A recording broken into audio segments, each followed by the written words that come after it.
romansang Chupaw, hindi na talaga maitago. Playing sweet music together. I'm overheated,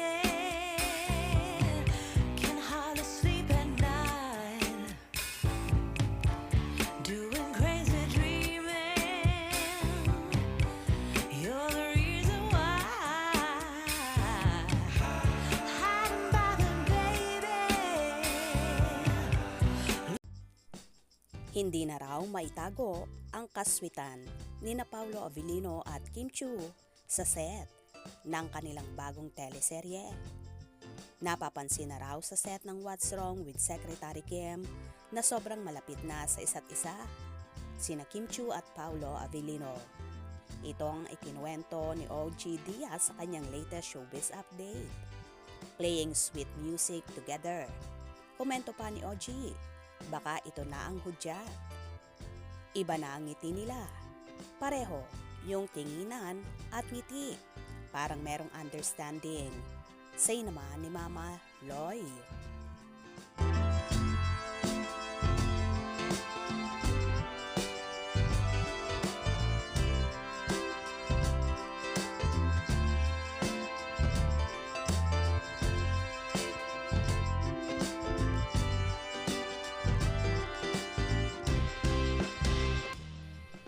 Alam mo, posible ito, na magkatuluyan itong sina Kim at Paulo. Lalo na yung lalaki ay noon pa pala crush niya si Kim Chiu at pangarap niyang makatrabaho. Consistent dyan si Paulo Avellino. Ayon pa kay OG, inayunan ito ni Mama Loy dahil simula raw ng paglipat ni Paulo Avellino sa Channel 2 ay laging bukang bibig nito na gusto niyang makatrabaho si Kim Chiu. Tapos, after ilang taon, nangyari lamang itong salinlang. Say pa ni OG, hindi rin naman imposibleng mahulog ang loob ni Kim kay Paulo, lalo na at katatapos lang ng hiwalayan nila ni Sian Lim. Samantala, wala pang kumpirmasyon kung hiwalay na nga ba sina Paulo at Janine Gutierrez.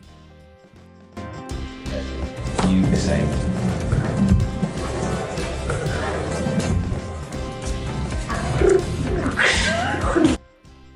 Kinilig ba kayo sa mga payuda ng Kim Pao?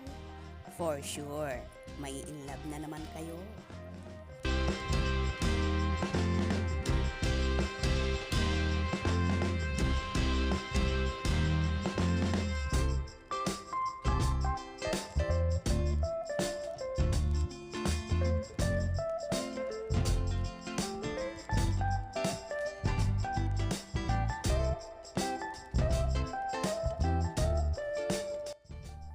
Hindi na nga ba kayang itago ni na Paulo at Kim ang mga nararamdaman nila, lalo na kapag magkasama sila, na talagang kung titingnan mo, may feeling sila sa isa't isa. You want the girl or your partner to be beside you for years. What?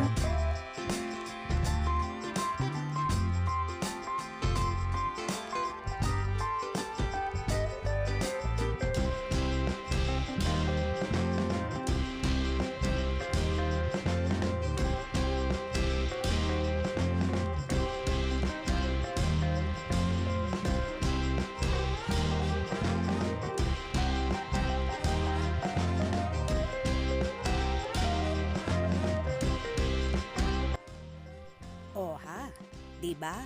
Bonggang-bongga. Kaya naman tumutok at wag na wag pahuhuli sa mga maiinit na kaganapan. Anong inyong magiging reaksyon sa bidyong ito? Comment below.